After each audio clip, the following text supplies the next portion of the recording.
നമസ്കാരം, ഞാൻ Sonia. D and brothers and bros എന്ന എൻ്റെ യൂട്യൂബ് ചാനലിലേക്ക് എല്ലാവർക്കും സ്വാഗതം. 9th ക്ലാസ്സുകളും 10ാം ക്ലാസ്സിലെ മാറിയ പുതിയ പാഠപുസ്തകത്തിൻ്റെ ക്ലാസ്സുകളും എൻ്റെ ഈ ചാനലിലുണ്ട്. എല്ലാവരും കാണണം, ലൈക്ക് ചെയ്യണം, ഷെയർ ചെയ്യണം. അത്യാവശ്യമായിട്ട് എല്ലാവരും ഒന്ന് സബ്സ്ക്രൈബ് ചെയ്യുകയും ചെയ്യണം.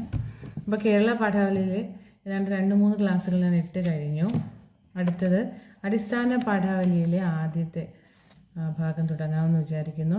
ഒരു പ്രവേശകത്തിലൂടെയാണല്ലോ ആരംഭിക്കുന്നത്. നിങ്ങൾ കണ്ടു കാണും, പുസ്തകമൊക്കെ നിങ്ങളുടെ കയ്യിലുണ്ടല്ലോ. അപ്പോൾ അരങ്ങും പൊരുളും എന്ന പ്രവേശകത്തിലൂടെയാണ് ഭാഗത്തേക്ക് നാം പ്രവേശിക്കുന്നത്. ഞാനൊന്ന് വായിക്കാം. അവിടെ രവീന്ദ്രനാഥ ടാഗോറിൻ്റെ ഒരു വാചകം കൊടുത്തിട്ടുണ്ട്.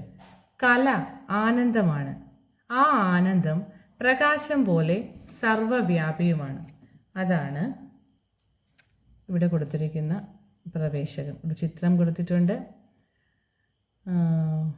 കുറച്ച് ഒരു വളർന്നു നിൽക്കുന്ന ഒരു വൃക്ഷം, അവിടെ തൂക്കിയിട്ടിരിക്കുന്ന കുറച്ച് മാസ്കുകൾ, ചിത്രം വരയ്ക്കാനുള്ള ബ്രഷ്, ചായം, പിന്നെ ഒരു ഉടുക്ക്, ചിലങ്ക, നിറയെ ആളുകൾ, നല്ല കളർഫുള്ളായിട്ട് നിൽക്കുന്ന, സന്തോഷകരമായി നിൽക്കുന്ന, ഇവ ആസ്വദിക്കാനെത്തുന്ന അല്ലേ, കലാരൂപങ്ങൾ ആസ്വദിക്കാൻ എത്തുന്ന എന്നൊക്കെ വേണമെങ്കിൽ നമുക്ക് ചിന്തിക്കാവുന്ന തരത്തിലുള്ള ഒരു ചിത്രം ഇവിടെ കൊടുത്തിട്ടുണ്ട്. അതിന് താഴെ ഒരു ക്വസ്റ്റ്യൻ കൂടിയുണ്ട്. ആ ക്വസ്റ്റ്യൻ ഇങ്ങനെയാണ്: രവീന്ദ്രനാഥ് ടാഗോറിൻ്റെ ഈ നിരീക്ഷണത്തെക്കുറിച്ചുള്ള കാഴ്ചപ്പാടുകൾ അവതരിപ്പിക്കുക. ഇത്രയുമാണ് പ്രവേശകം. അപ്പോൾ നമുക്ക് നോക്കാം. രവീന്ദ്രനാഥ ടാഗോറിൻ്റെ ഈ നിരീക്ഷണം കല ആനന്ദമാണെന്ന് നമുക്ക് പറഞ്ഞു തരുന്നു.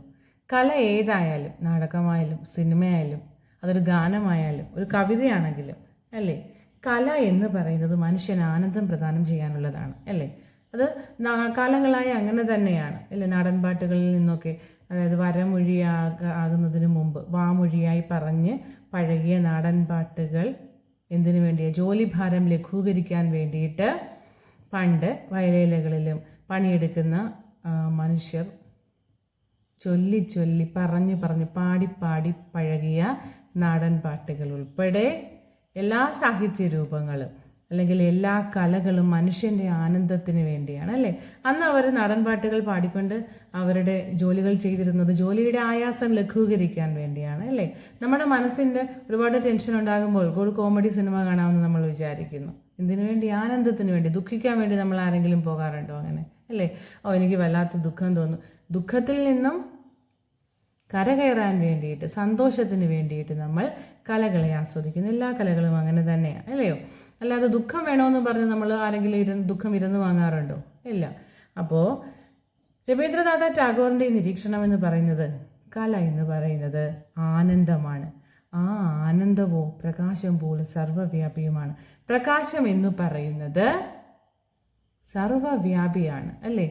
അവിടെ സ്കൂളുണ്ട്, ആ പ്രകാശം വിചാരിക്കുവാണെങ്കിൽ അങ്ങോട്ട് കയറണ്ട, മാറിപ്പോകൂ, ഇല്ല അല്ലേ. പ്രകാശം എന്ന് പറഞ്ഞാൽ സർവ്വവ്യാപിയാണ്, എല്ലായിടത്തും വ്യാപിച്ചിരിക്കുന്ന ഒന്നാണ് പ്രകാശം. അപ്പോൾ കല എന്ന് പറയുന്നതും അങ്ങനെ തന്നെ അല്ലേ. ഇപ്പം നമ്മൾ അറ്റ് പ്രസൻറ്റ് ഇപ്പോൾ കണ്ടുകൊണ്ടിരിക്കുന്ന ഒരുപാട് ഇഷ്യൂസൊക്കെ ഉണ്ട്. പക്ഷേ കല എന്ന് പറയുന്നത് എപ്പോഴും ആനന്ദത്തിനാണ്, നമ്മളെ ശരിക്കും സന്തോഷിപ്പിക്കുന്നതാണ് കല എന്ന് നമുക്ക് 100% പറയാം. ഒരു പ്രകാശം എങ്ങനെയാണോ സർവ്വവ്യാപിയായി, പ്രകാശം എന്ന് പറയുന്നത് സർവ്വവ്യാപിയായി ഈ ഭൂമിയെ മുഴുവൻ ഇങ്ങനെ പ്രകാശിപ്പിച്ച് എല്ലായിടത്തും വ്യാപിച്ച് എങ്ങനെ നിൽക്കുന്നുവോ അതുപോലെ തന്നെയാണ് കലയും എന്നാണ് രവീന്ദ്രനാഥ ടാഗോർ പറഞ്ഞിരിക്കുന്നത് അല്ലേ. അപ്പോൾ കല എന്താണെന്നാ പറഞ്ഞേ? ആനന്ദമാണത്രേ, സന്തോഷമാണത്രേ അല്ലേ. ആനന്ദം പ്രദാനം ചെയ്യുന്നതാണ്, പ്രകാശം പോലെ സർവ്വവ്യാപിയായതുമാണ്. അപ്പോൾ ഇങ്ങനെ അരങ്ങും പൊരുളും എന്ന് പറയുന്ന ഈ ഒരു പ്രവേശകത്തിലൂടെ നമ്മൾ എങ്ങോട്ടേക്കാണ് പോകുന്നതെന്ന് അറിയാമോ? ചിത്രകാരി എന്ന ഒരു കഥയിലേക്കാണ്. അവിടെ ഒരു ലിങ്ക് കൊടുത്തിരിക്കുന്നു. ക്യാൻവാസിൽ ഒരു കാട് വളർന്ന് ആകാശത്ത് ഉലയുന്നു, നക്ഷത്രപൂക്കൾ ചുറ്റും പൊഴിയുന്നു. ഒരു ചിത്രമാണ് അല്ലേ. ഒരു ക്യാൻവാസിൽ എന്താ, ഒരു കാടിങ്ങനെ വളർന്നു ആകാശത്ത് ഇങ്ങനെ ഉലയുന്നു, നക്ഷത്രപൂക്കൾ ചുറ്റും പൊഴിയുന്നു അല്ലേ. ആ ഒരു ചിത്രം എന്ന് പറയുന്നത് നമ്മളോട് ഒരുപാട് കാര്യങ്ങൾ അതിന് പറയാനുണ്ട്. കാട് എന്നും പ്രകൃതിയുടെ വരദാനമാണ് കാട് അല്ലേ. കാടില്ലെങ്കിൽ നാം ഇല്ല അല്ലേ. അതുകൊണ്ടല്ലേ നിങ്ങൾ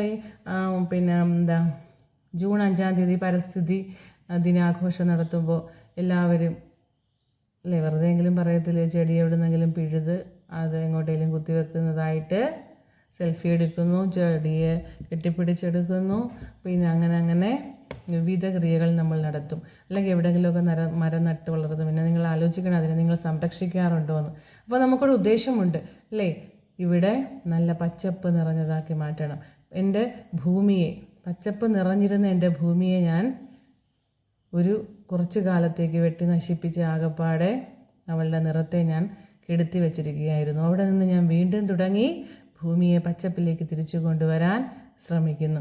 ഈ ഒരു പച്ചയുണ്ടല്ലോ, ഹരിതാഭം, ആ പ്രകൃതി അല്ലേ, അതാ പറഞ്ഞത്. ഒരു കാടിങ്ങനെ വളർന്ന് ആകാശത്തോളം എത്തി നിൽക്കുന്നു, നക്ഷത്രപ്പൂക്കൾ ചുറ്റും പൊഴിയുന്നു. ഒരു ക്യാൻവാസാണ് കേട്ടോ അല്ലേ.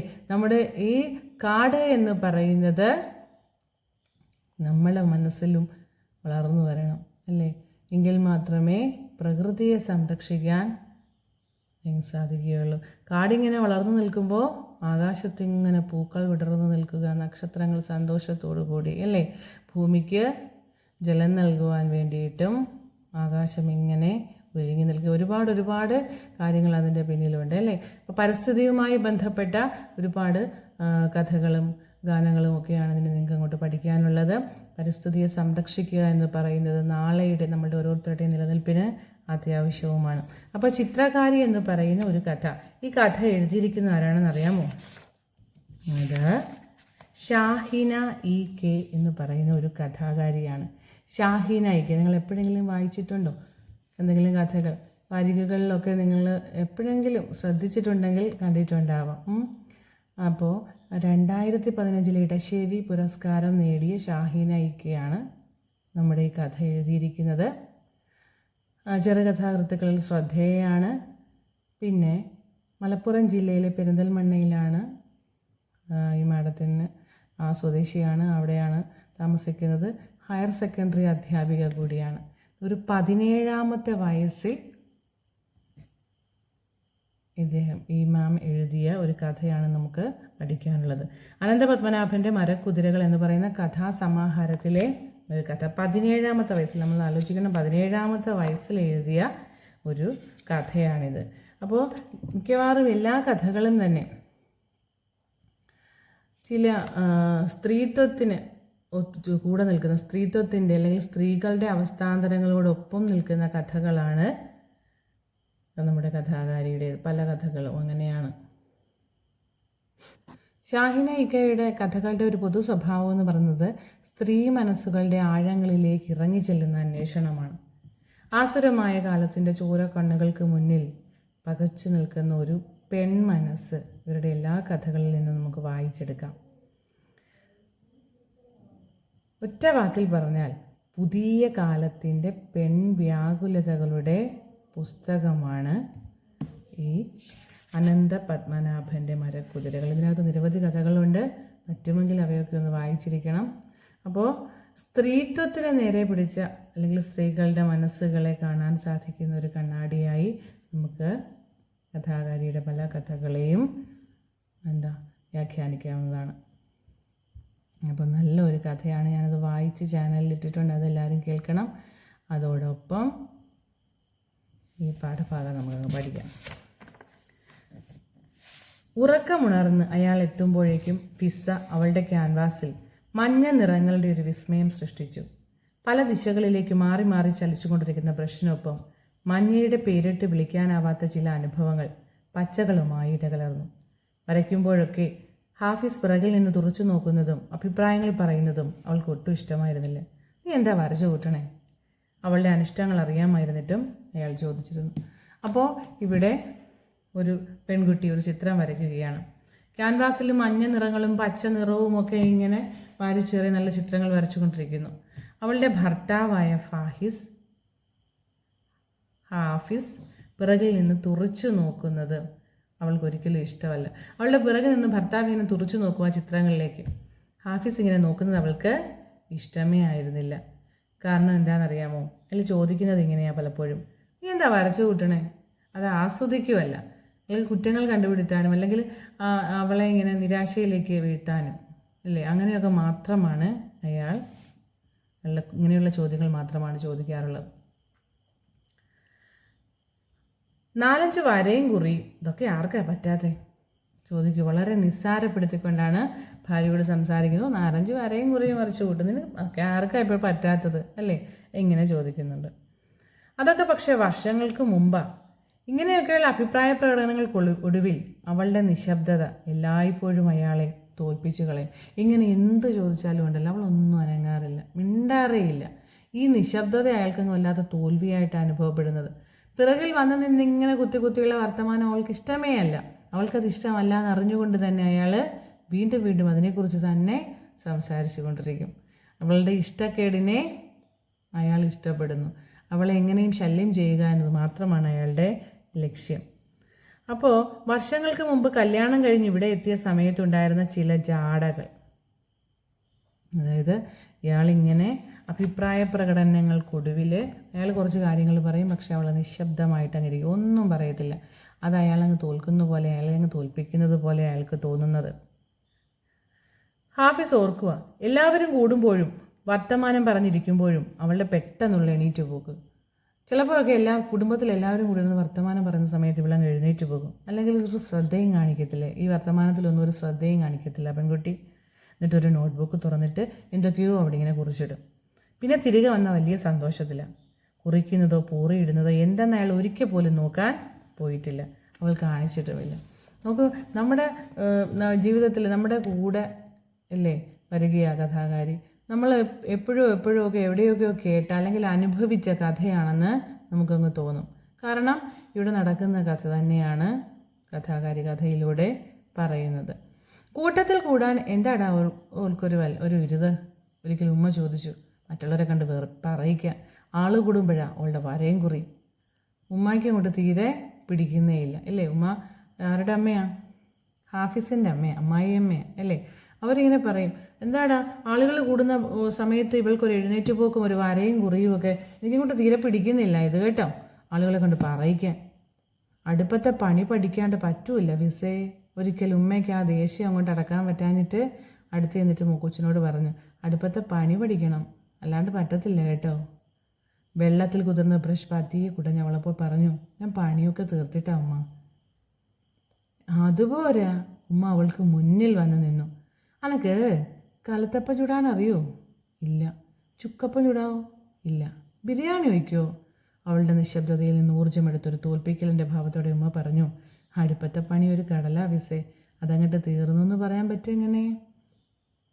അപ്പോൾ ഇദ്ദേഹം മാത്രമല്ല ഇവളെ ഇങ്ങനെ തളർത്തുന്നത്, ഉമ്മയും ഉണ്ട് അല്ലേ.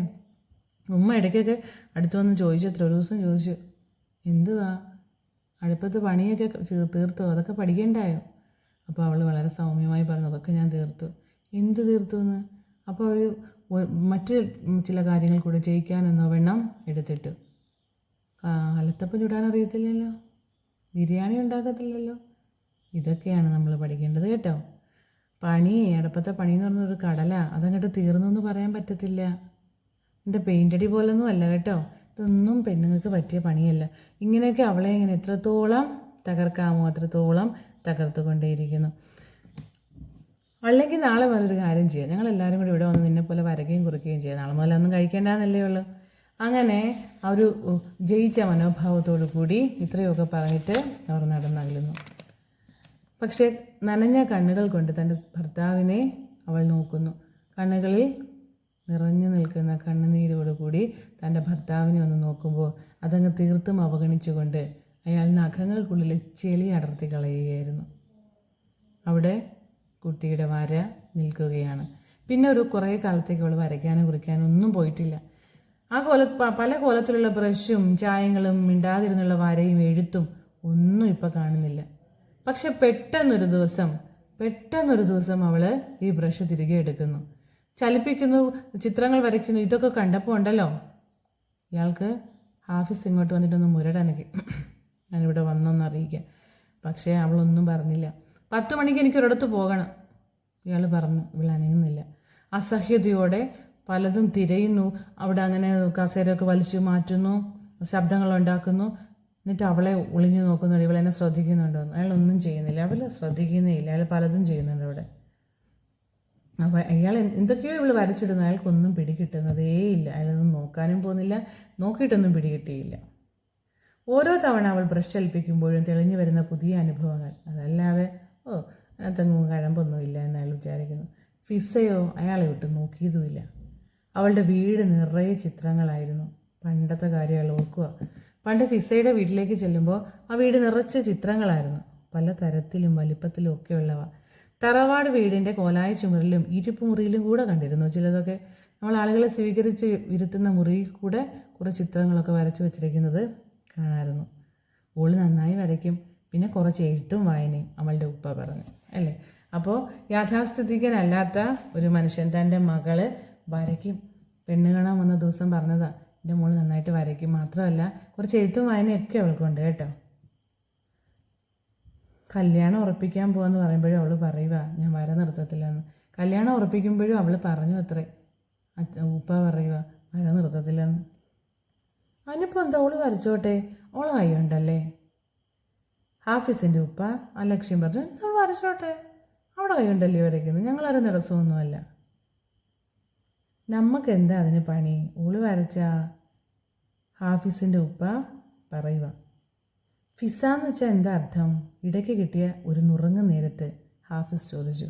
ഭംഗിയുള്ള ഒരു പെയിൻറ്റിങ് അയാൾക്ക് മുന്നിലേക്ക് നീക്കി വെച്ച് അവൾ പറഞ്ഞു, നോക്കൂ. ഇടയ്ക്ക് കിട്ടിയ ഒരു ഇടവേളയ്ക്ക്, ചിലപ്പോൾ പെൺകുട്ടിയും ആൺകുട്ടിയും തമ്മിൽ സംസാരിക്കുക, ആണിനെയും തമ്മിൽ സംസാരിക്കാനായിട്ടൊക്കെ ഒരു ഇച്ചിരി സമയം കൊടുക്കുമല്ലോ, പെണ്ണ് കാണൽ ചടങ്ങല്ലേ. അവർ ഇച്ചിരി സമയം കിട്ടിയപ്പോൾ ചോദിച്ചു, ഫിസാന്ന് വെച്ചാൽ എന്താ അർത്ഥം? അപ്പോൾ അവളൊരു ചിത്രം അയാളുടെ മുന്നിലേക്ക് നീക്കി വെച്ചു. നോക്കൂ, ആ ചിത്രത്തെക്കുറിച്ച് പറയുക. മൂടൽ മഞ്ഞു പടർന്ന പ്രകൃതി, ഇടയ്ക്ക് മായുന്ന മഞ്ഞിലൂടെ കടന്നു വരുന്ന തെളിവെയിലിൽ നരച്ച പച്ചയുടെ മഞ്ഞയുടെ ഇടയ്ക്ക് പൊട്ടി വിടർന്നൊരു ചുവപ്പ് പൂവ്. മൂടൽ മഞ്ഞ്, അവൾ പറഞ്ഞു. അതാണ് ഫിസ. യഥാർത്ഥത്തിൽ ഫിസ എന്ന വാക്കിനർത്ഥം എന്താണെന്നറിയോ? കാറ്റ് എന്ന്. അറബിയിലും ഹിന്ദിയിലുമൊക്കെ ഫിസ എന്ന വാക്കിനർത്ഥം കാറ്റെന്ന. പക്ഷെ അവൾ ഒരു ചിത്രം അങ്ങോട്ട് എടുത്തു വെച്ചിട്ട് പറഞ്ഞു, നോക്കിയേ, മൂടൽ മഞ്ഞ് പടർന്നു കിടക്കുന്ന ഒരു പ്രകൃതി, ഇടയ്ക്ക് മായുന്ന മഞ്ഞിലൂടെ കടന്നു വരുന്ന തെളിവെയിലിൽ നരച്ച പച്ചയുടെ മഞ്ഞയുടെ ഇടയ്ക്ക് പൊട്ടി വിടർന്നൊരു ചുവപ്പ് പൂവ്. മൂടൽ മഞ്ഞ് എന്ന് പറയുന്നത് മൂടി കിടക്കുമല്ലേ, നമ്മൾ നോക്കുമ്പോൾ അകത്തുള്ളതൊന്നും നമുക്കത്ര ഭംഗിയായിട്ട് കാണാൻ പറ്റുമോ? കാണാൻ പറ്റത്തില്ല. പക്ഷേ ഒരു ചെറിയ വെയിൽ അവിടെ തെളിയുമ്പോഴോ, അകത്തൊരു ചെറിയ വെയിൽ തെളിയുന്ന സമയത്തോ നമുക്ക് അതിനുള്ളിൽ കൃത്യമായി കാണാം. അതിനുള്ളിലുണ്ട് എന്താണെന്നറിയാമോ?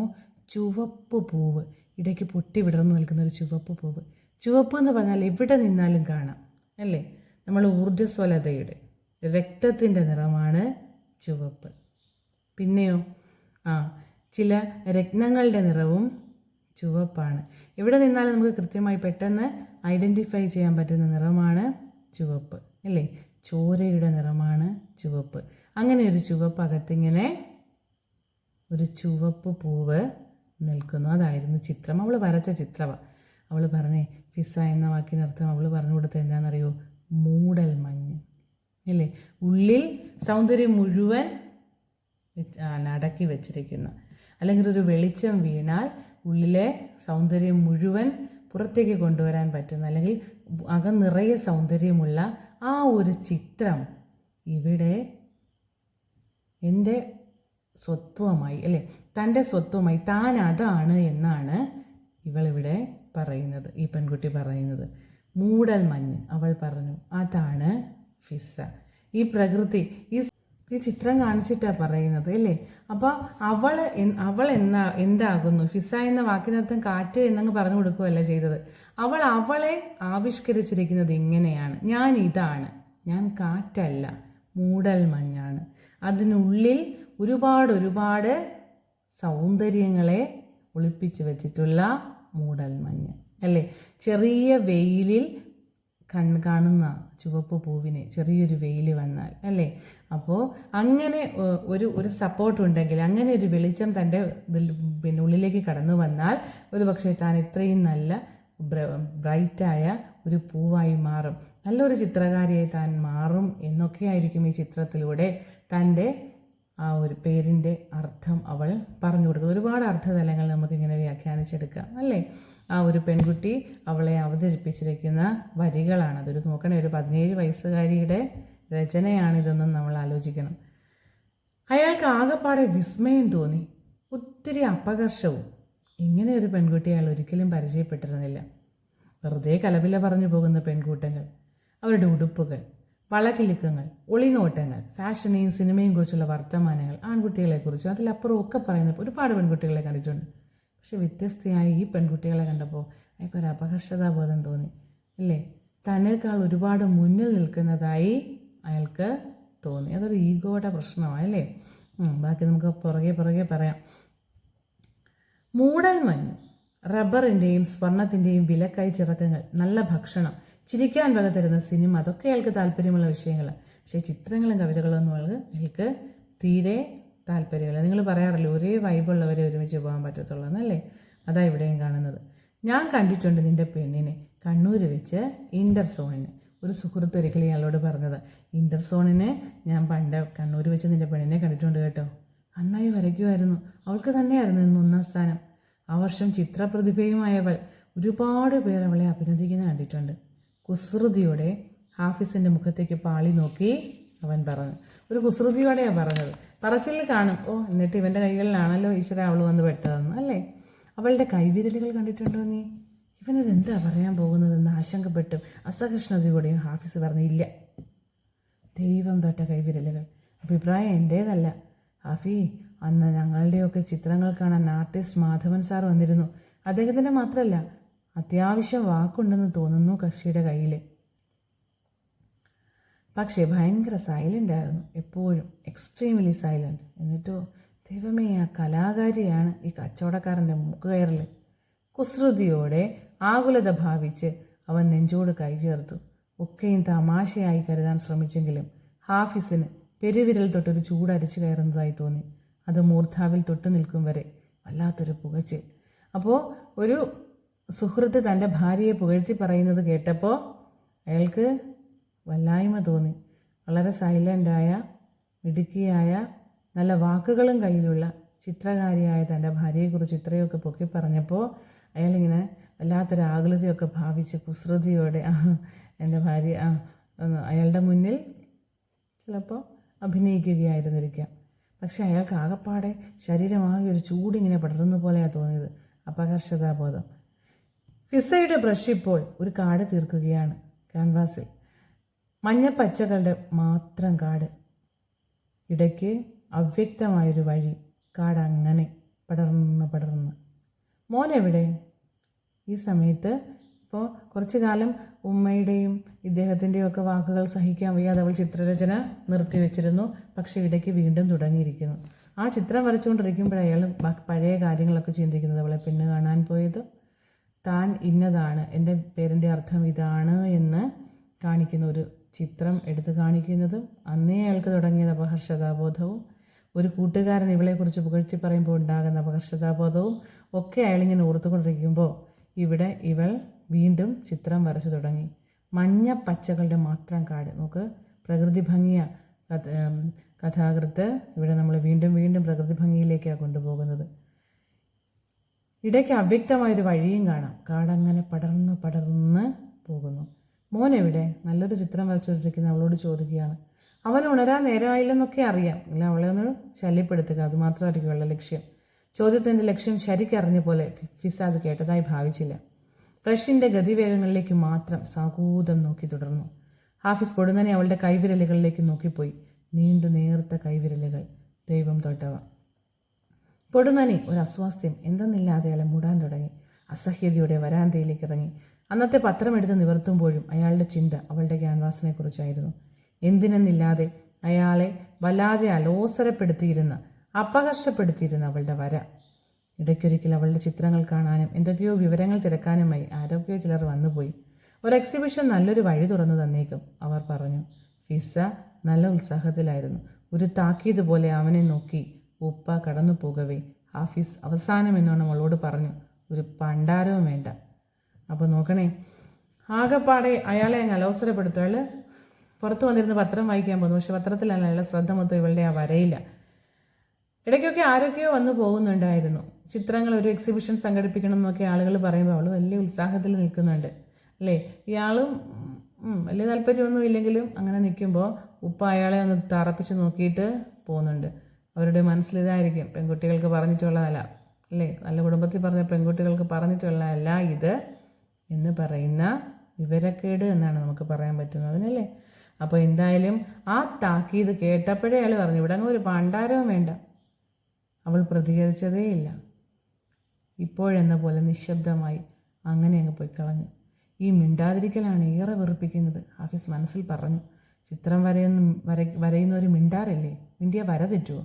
അല്ല അവളോട് ചോദിച്ചു. പിന്നെ അഹങ്കാരം എന്നാ പറയുന്നത്, വലിയ ആളുകളി.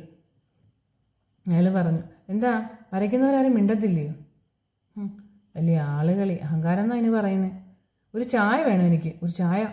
അയാൾ നിയന്ത്രണമറ്റൊരൊച്ചയിൽ വീണ്ടും പറഞ്ഞു. അവൾ ശ്രദ്ധിക്കുന്നേ ഇല്ലല്ലോ അയാളെ. പിന്നെ അവളുടെ കയ്യിലെ ബ്രഷ് ഒറ്റ താട്ടിന് തെറിപ്പിച്ചു. വരച്ചുകൊണ്ടിരുന്ന ചിത്രത്തിലേക്ക് ആകപ്പാടെ അത് വീണിട്ട് നിറങ്ങളിങ്ങനെ പടർന്നു ഒരു ചേർച്ചയും ഇല്ലാതെ പടർന്നു പോയി. അവളുടെ ജീവിതം അല്ല, ഓരോ വാക്കൊന്ന് ആലോചിച്ച് നോക്കണേ, വരികൾ ശ്രദ്ധിച്ച് വായിക്കണം. ഓരോ വരികളിലും കിസ്സയുടെ ജീവിതം, പെൺകുട്ടികളുടെ ഓരോ പെൺകുട്ടിയുടെയും ജീവിതം ഒളിഞ്ഞിരിപ്പുണ്ട് അല്ലേ. ഓരോ ആൺകുട്ടിയുടെയും പെരുമാറ്റവും അല്ലേ, കുടുംബങ്ങളുടെ തകർച്ചയും അല്ലേ, പെൺകുട്ടികളെ മാറ്റി നിർത്തപ്പെടുന്ന സമൂഹത്തെയും ഒക്കെ നമ്മൾക്ക് ഓരോ വരിയിലും വായിച്ച് കാണാമെന്നുള്ളതാണ് ഏറ്റവും വലിയ പ്രത്യേകത. നിർനിമേഷനായി കുറച്ചിട്ട് അത് നോക്കി നിന്ന അവൾ പതിയെ മുറിവിട്ടിറങ്ങി ഡൈനിങ് ടേബിളിനരികിലേക്ക് നീങ്ങി. അവൾക്ക് പിറകെ കിതച്ചെത്തി അയാൾക്ക് മുന്നിലേക്ക് നീക്കി വെച്ച് അടച്ചു വെച്ച പാത്രങ്ങൾ തുറന്നു. അപ്പോൾ അവൾ ഡൈനിങ് ഹാളിലേക്ക് പോയി. അവിടെ നിന്ന് വിളമ്പി വെച്ചിരിക്കുന്ന പാത്രങ്ങൾ അയാളുടെ മുന്നിലേക്ക് തുറന്നു വെച്ചു. അയാൾക്ക് ഏറ്റവും ഇഷ്ടപ്പെട്ട പത്തിരിയും തേങ്ങാപ്പാലും ഒക്കെ ഒരുക്കി ചൂടാറാതെ അടച്ചു വെച്ചിട്ടുണ്ടായിരുന്നു ആ പെൺകുട്ടി. ഫ്ലാസ്ക് തുറന്ന് ചായ പകരവേ തുള്ളികൾ വീണ് അവളുടെ കയ്യിലെ മഞ്ഞച്ചായ ഇളകിക്കൊണ്ടിരുന്നു. അയാൾ അവളുടെ കൈവിരലുകളിലേക്ക് ആണ്ടു നോക്കി. ദൈവം തൊട്ട കൈവിരലിൽ അപൂർണമായൊരു ചിത്രത്തിൻ്റെ മഞ്ഞ പച്ച ചായങ്ങൾ അപ്പോഴും പറ്റി നിന്നിരുന്നു. നിശബ്ദമായൊരു കരച്ചിലോടെ അവൾ കൈ കഴുകാൻ തുടങ്ങി അല്ലേ. നോക്കൂ, ഫ്ലാസ്ക് തുറന്ന് ചായ അയാൾക്ക് പകർന്നു കൊടുക്കുന്നു. അയാൾക്ക് ഇഷ്ടപ്പെട്ട ഫുഡും അവിടെ അവൾ കൊടുക്കുന്നു. അപ്പോൾ അതിനകത്ത് തുള്ളികൾ വീണിട്ട് അവളുടെ കയ്യിലെ മഞ്ഞച്ചായം ഇളകിക്കൊണ്ടേയിരുന്നു. അയാൾ അവളുടെ കൈവിരലുകളിലേക്ക് അന്നേരം വീണ്ടും നോക്കി. ദൈവം തൊട്ട കൈവിരലുകൾ. അവിടെ അപൂർണമായൊരു ചിത്രത്തിൻ്റെ മഞ്ഞയും പച്ചയും കലർന്ന ചായം ഇങ്ങനെ തേച്ച് കയ്യിലിങ്ങനെ പറ്റിപ്പിടിച്ചെടുപ്പുണ്ട്. നിശബ്ദമായൊരു കരച്ചിലൂടെ അവൾ പോയിട്ട് കൈ കഴുകാൻ തുടങ്ങി. ഇത്രയും കൊണ്ട് അവസാനിക്കുകയാണ് ഈ കഥ. നോക്കണേ, ഇച്ചിരി വിഷമത്തോടെ മാത്രമേ നമുക്കിതങ്ങനെ ആസ്വദിക്കാൻ പറ്റൂ. നിങ്ങളൊന്ന് ആലോചിച്ചേ, ഇങ്ങനെയുള്ള കുടുംബങ്ങൾ ഇന്നും ഇല്ലേ? ഇല്ലേ? ഒരുപാട് കുടുംബങ്ങളുണ്ട് ഇങ്ങനെ പെൺകുട്ടികളെ തളച്ചു വയ്ക്കുന്ന, അടിച്ചമർത്തപ്പെട്ട പെൺകുട്ടികൾ ഉള്ള വീടുകൾ ഒരുപാടുണ്ട് അല്ലേ. അതിൻ്റെ ഒരു പ്രതിനിധിയാണ് ഇവിടെ നമ്മുടെ ഫിസ്സയും അല്ലേ. അവൾക്ക് ഒരുപാട് ലക്ഷ്യങ്ങളും ഒരുപാട് സ്വപ്നങ്ങളോടെയും ജീവിതത്തിലേക്ക് കടന്നു വന്നവളാണ്. പക്ഷേ ഇതൊന്നും അവളുടെ ലക്ഷ്യങ്ങളെ അംഗീകരിക്കാത്ത, അവളുടെ ഒപ്പം നിൽക്കാത്ത അല്ലേ, അവളെ ഒരു നോട്ടം കൊണ്ടോ ഒരു വാക്ക് കൊണ്ടോ പ്രോത്സാഹിപ്പിക്കാത്തൊരു കുടുംബത്തിലേക്ക് ചെന്ന് കയറപ്പെടേണ്ടി വന്നവൾ. അപ്പോൾ പെൺകുട്ടി എന്ന് അപ്പോൾ പെൺകുട്ടികൾക്ക് നഷ്ടമാകുന്ന സർഗാത്മകത അല്ലെങ്കിൽ അവരുടെ സർഗാത്മക സാധ്യതകളെക്കുറിച്ചാണ് ഈ കഥ പറയുന്നത്. കുടുംബിനികൾക്ക്, പെൺകുട്ടികൾക്ക് പ്രത്യേകിച്ചും കുടുംബിനികൾക്ക് നഷ്ടമാകുന്നത്. അപ്പോൾ പെൺകുട്ടി ജനിച്ചാൽ അവളെ ഒരു ഭാരമായി കരുതാതെ അവളുടെ കലയെ അല്ലേ, അവളിൽ ഉള്ളതിനെ ഒക്കെ പ്രോത്സാഹിപ്പിക്കുന്ന അല്ലെങ്കിൽ പ്രോത്സാഹിപ്പിക്കാൻ കഴിവുള്ള കരങ്ങളിൽ മാത്രം അവളെ ഏൽപ്പിക്കുക എന്നുള്ളത് ഓരോ പാരൻറ്റിൻ്റെയും കടമയായി അല്ലേ, അത് അവരുടെ ലക്ഷ്യമായി അവർ കാണണം. അല്ലാതെ ഭാരമായി കണ്ട് എവിടോട്ടെങ്കിലും ഇറക്കി വെക്കാതെ, ഏതെങ്കിലും ഒരു ചുമടി താങ്ങി കണ്ടാൽ അങ്ങോട്ടേക്ക് ഇറക്കി വെക്കാൻ ശ്രമിക്കരുത് അല്ലേ. അവർ കൃത്യമായി എത്തിച്ചേരേണ്ട കരങ്ങളിൽ തന്നെ എത്തിച്ചേരണം. ഇങ്ങനെ ഒരുപാട് സർഗാത്മകമായ കഴിവുകളും മനസ്സിൻ്റെ ഉള്ളറകളിൽ മൂടി വെച്ച് ജീവിക്കേണ്ടി വരുന്ന ഒരുപാട് സ്ത്രീകൾ നമ്മുടെ സമൂഹത്തിൽ ഉണ്ട്, പണ്ടും ഉണ്ടായിട്ടുണ്ട്. ഇപ്പോൾ ഇത്ര വലിയ എയുടെ കാലത്ത് നിൽക്കുമ്പോഴും അതിനേക്കാൾ അപ്പുറത്ത് അനുഭവിക്കുന്ന പെൺകുട്ടികളുണ്ട്. പലരുടെയും ഈഗോയ്ക്ക് മുന്നിലും അപഹർഷതാബോധങ്ങൾക്ക് മുന്നിലും പകച്ചു നിൽക്കപ്പെടേണ്ടി വരുന്ന, തിളയ്ക്കപ്പെടേണ്ടി വരുന്ന സ്ത്രീകൾ ഒരുപാടുണ്ട്. അവർക്ക് കൃത്യമായും അവർക്ക് നല്ല ഉണർവും ഉന്മേഷവും അവരെ കൈപിടിച്ചുയർത്തുകയൊക്കെ ചെയ്യേണ്ടത് നമ്മളുടെ ഓരോരുത്തരുടെയും ആവശ്യമായി നമ്മൾ കണക്കാക്കണം, അല്ലേ? ഈ സമൂഹം അത് വിചാരിച്ചാലേ പറ്റൂ. ഇത് സ്ത്രീ അവിടെ നിൽക്കട്ടെ, ഇത് കേൾക്കുന്ന അമ്മക്കളുണ്ടല്ലോ, ഈ പഠിക്കുന്ന 10ാം ക്ലാസ്സുകാർ, അവർ ചിന്തിക്കണം, എൻ്റെ അമ്മയ്ക്ക് വന്നതുപോലെ എൻ്റെ ഭാര്യയ്ക്ക് വരരുത്, അല്ലേ? അവളിലുള്ള കഴിവുകളെ ഞാൻ പ്രോത്സാഹിപ്പിക്കണം, തീർച്ചയായും പ്രോത്സാഹിപ്പിച്ചിരിക്കണം, അല്ലേ? നല്ല ഉദ്യോഗത്തിന് പോകാൻ താല്പര്യം, പഠിക്കാനാണ് താല്പര്യമെങ്കിൽ പഠിപ്പിക്കണം, അല്ലേ? അതുപോലെ ഓരോ കാര്യങ്ങളിലും ശ്രദ്ധിച്ച് നല്ല ഒരു സമൂഹമായി സ്ത്രീകളെ ചവിട്ടിത്തേക്കാത്ത, അല്ലെ, വീടാങ്കൂട്ടിൽ കുടുങ്ങുന്ന തത്തമ്മകളാക്കി മാറ്റാതെ, കൂട്ടിലാക്കി അടയ്ക്കാതെ, അങ്ങനെ അവരുടെ കലാപരമായ, സാഹിത്യപരമായ, അല്ലെങ്കിൽ അവരുടെ ജോലി സംബന്ധമായ എല്ലാ കാര്യങ്ങളിലും അവരെ ഇങ്ങനെ പറന്നുയരാൻ സഹായിക്കുന്നവരാകണം ഓരോ വിദ്യാർത്ഥിയും. അപ്പോൾ നല്ലൊരു സമൂഹത്തെ നമുക്ക് ഉണ്ടാക്കിയെടുക്കാൻ സാധിക്കും. അതുപോലെ ഇതിനകത്തെ ഒരിക്കലും ഇതുപോലത്തെ ഫിസ്സയാകാനും ഇതുപോലെയുള്ള ഹാഫിസാകാനും ഒന്നും ആരും ശ്രമിക്കരുത്, അല്ലേ? ഈ കഥയിൽ ഓരോ വരികളിലും പറയുന്ന അടിച്ചമർത്തപ്പെട്ട ഈ സ്ത്രീയെ നമുക്കിനിയും ഇവിടെ വേണ്ട, അല്ലേ? അപ്പോൾ അവൾ ഇതിൻ്റെ അർത്ഥം ചോദിക്കുമ്പോൾ, ഇതിൻ്റെ പേരിൻ്റെ അർത്ഥം ചോദിക്കുമ്പോൾ അവൾ കാണിച്ചു കൊടുക്കുന്ന ആ ചിത്രത്തിൽ പറഞ്ഞിരിക്കുന്ന ഒരു വെയിലായി, ആ വെയിലിൽ അകത്തുള്ള മൂടൽമഞ്ഞിനകത്തുള്ള ആ ഒരു ചുവന്ന പൂവിനെ കണ്ടതുപോലെ ഇയാൾ അവളുടെ ഒരു ചെറിയ വെയിലായിരുന്നു എങ്കിൽ അവൾ ഇന്ന് ആരാകുമായിരുന്നു എന്ന് നമുക്ക് ചിന്തിക്കാവുന്നതേ ഉള്ളൂ. അപ്പോൾ തികച്ചും നല്ലൊരു കഥയാണ് അനന്തപത്മനാഭൻ്റെ മരക്കുതിരകൾ എന്ന് പറയുന്ന കഥാസമാഹാരത്തിൽ നിന്നെടുത്ത ഈ കഥ. അതുകൊണ്ട് എല്ലാവരും നന്നായിട്ട് വായിക്കണം, നന്നായിട്ട് മനസ്സിലാക്കണം, നന്നായിട്ട് പഠിക്കണം. ഇതുപോലെയുള്ള കഥാപാത്രങ്ങൾ ഇനി ജീവിതത്തിൽ ഉണ്ടാകരുത് എന്ന് പ്രതിജ്ഞയെടുക്കണം. പെൺകുട്ടികൾ നല്ല ബോൾഡായിരിക്കണം, നന്നായിട്ട് പഠിക്കണം, തങ്ങളുടെ ലക്ഷ്യങ്ങൾ നേടിയെടുക്കണം. എന്നിട്ട് മാത്രം മറ്റൊരു ജീവിതത്തെക്കുറിച്ച് ചിന്തിക്കാനും അങ്ങനെയുള്ള കരുത്ത് നേടിയെടുക്കുന്നവരാകണം കേട്ടോ. അപ്പോൾ എല്ലാവർക്കും നന്ദി. അതുപോലെ എല്ലാവരും എൻ്റെ ചാനലൊന്ന് സബ്സ്ക്രൈബ് ചെയ്യുകയും ലൈക്ക് ചെയ്യുകയും ഷെയർ ചെയ്യുകയും കമൻറ്റ് ചെയ്യുകയും ഒക്കെ വേണം കേട്ടോ. അപ്പോൾ ബൈ.